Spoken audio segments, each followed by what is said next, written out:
तत्सवितुर्वरेण्यं भर्गो देवस्य धीमहि धियो यो नः प्रचोदयात्।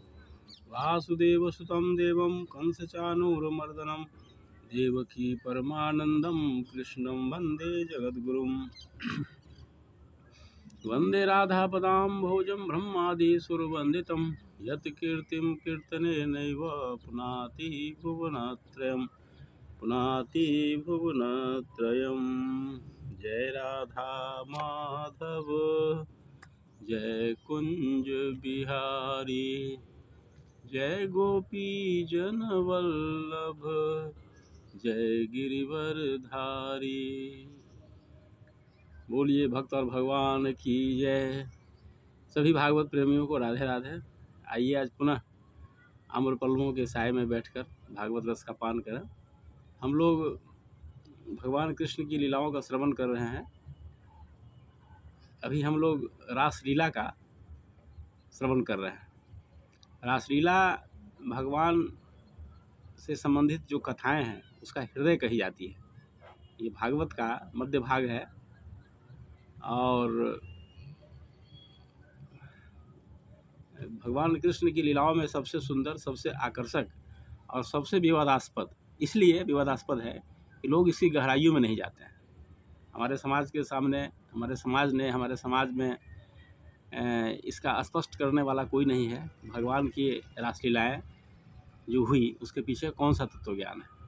तो हमने अपने छोटे से प्रयास में यह बताने का प्रयास किया है कि भगवान की लीलाओं को समझ पाना इतना आसान नहीं है। बिना तत्व ज्ञान के इसको समझा नहीं जा सकता है, लेकिन अगर प्रयास करेंगे, भगवान की कृपा होगी तो अवश्य समझ जाएंगे। और सबसे तो अच्छा उदाहरण दिया गया कि जैसे एक बच्चा अपने प्रतिबिंब के साथ खेलता है, उसमें न कोई काम भाव है, न कोई विकार है, न किसी तरह की कोई विसंगति है। ठीक वही स्थिति थी कृष्ण की गोपियों के साथ। अब इससे बड़ा उदाहरण क्या दिया जा सकता है। रेमे रमेशो ब्रज सुंदरी भी यथार्भक स्व प्रतिबिंब विभ्रम। अर्भक कहते हैं उस छोटे बच्चे को जिसके मुंह से दूध की सुगंध आती है। तो उतना छोटा बच्चा दर्पण के सामने अपने प्रतिबिंब के साथ खेलता है, वो कितना निष्कलंक है आप अनुमान कीजिए, उसमें कौन सा दोष हो सकता है। यही स्थिति थी भगवान कृष्ण की गोपियों के साथ लीला करने की। इतना पवित्र लीला है भगवान की, तो ये समझने की बात है। और भगवान की जो रासलीला हो रही थी उसके बारे में कहा जाता है कि ऐसा बताते हैं संत लोग कि 84 लाख प्रकार के राग हैं। 84 लाख मतलब जितनी योनियाँ हैं उतने राग हैं, जिसमें 16,000 को प्रमुखता दी गई है। तो गोपियों ने महाराज के समय 16,000 राग प्रकट किए थे।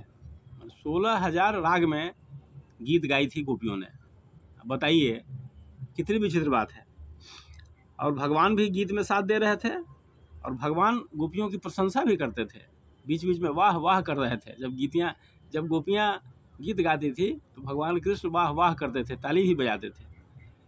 तो कितनी बड़ी बात है। महाराज जो हुआ भगवान का, वो कितनी बड़ी बात है। चरण चिन्ह के संबंध में थोड़ी सी चर्चा हम लोग कर लेते हैं, क्योंकि अब महाराज का समापन है। इस एपिसोड में महाराज समापन हो जाएगा, तो हम महाराज की अध्याय को प्रणाम करके फिर आगे बढ़ेंगे।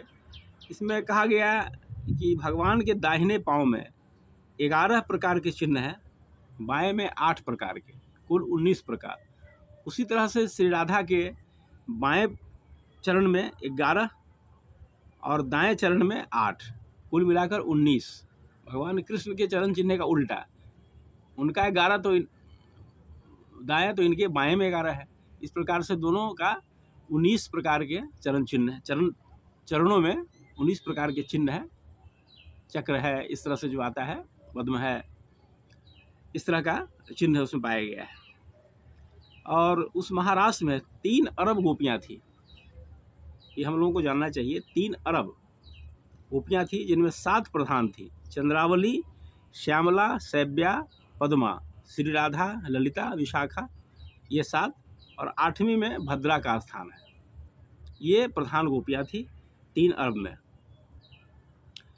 तो इस अध्याय की सबसे बड़ी विशेषता है भगवान के महाराज का कि इसके श्रवण से मनुष्य के हृदय में जो काम रोग होते हैं वो समाप्त हो जाते हैं। यही लीला की विचित्रता है। ये कितनी बड़ी बात है कि इसके श्रवण से मनुष्य के हृदय में काम भाव समाप्त हो जाते हैं। आज प्रत्येक मनुष्य के हृदय में ऐसा देखा जाता है।